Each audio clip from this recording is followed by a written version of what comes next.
اعوذ باللہ من الشیطان الرجیم بسم اللہ الرحمن الرحیم رب اشرح لی صدری ویسر لی امری واحلل عقدۃ من لسانی یفقہوا قولی رب زدنی علما۔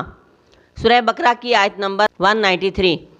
وقاتلوہم، اور لڑو ان سے، حتی لا تکون فتنۃ ویکون الدین للہ، یہاں تک کہ نہ رہے فتنہ، کفر، اور ہو جائے دین واسطے اللہ کے۔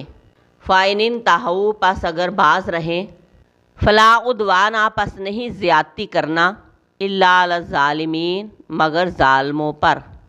فرمایا اور کافروں سے اس وقت تک جنگ کرو یہاں تک کہ فتنہ باقی نہ رہے، فتنہ ختم ہو جائے، کفر ختم ہو جائے اور دین اسلام اللہ کے لیے ہو جائے۔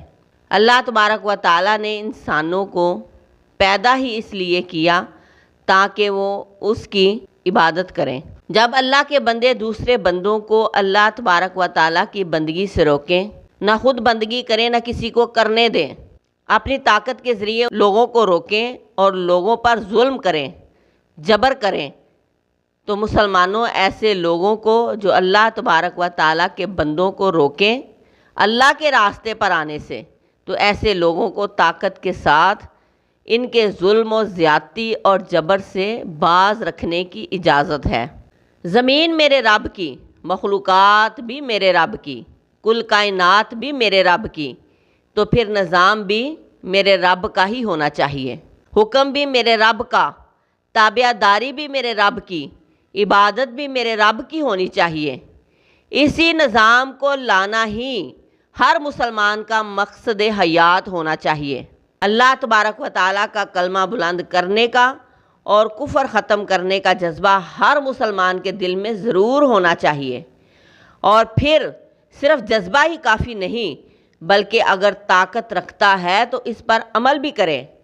دین کے غلبے کی جنگ ہر بندہ لڑ سکتا ہے، ضروری نہیں کہ ہر ایک بندہ میدان جہاد میں ہی پہنچے، بلکہ ایک عام بندہ اپنے گھر، اپنے ارد گرد جو بدعتیں، جو شرک، جو کافرانہ رسم و رواج ہمارے معاشرے میں پھیل رہے ہیں، ان کو روک کر اور لوگوں کو دین کی سمجھ دے کر بھی تو جہاد کر سکتا ہے۔ اس آیت میں کافروں سے اس وقت تک لڑائی، جنگ، قتال کرنے کو کہا گیا کہ جب تک کہ فتنہ ختم نہ ہو جائے۔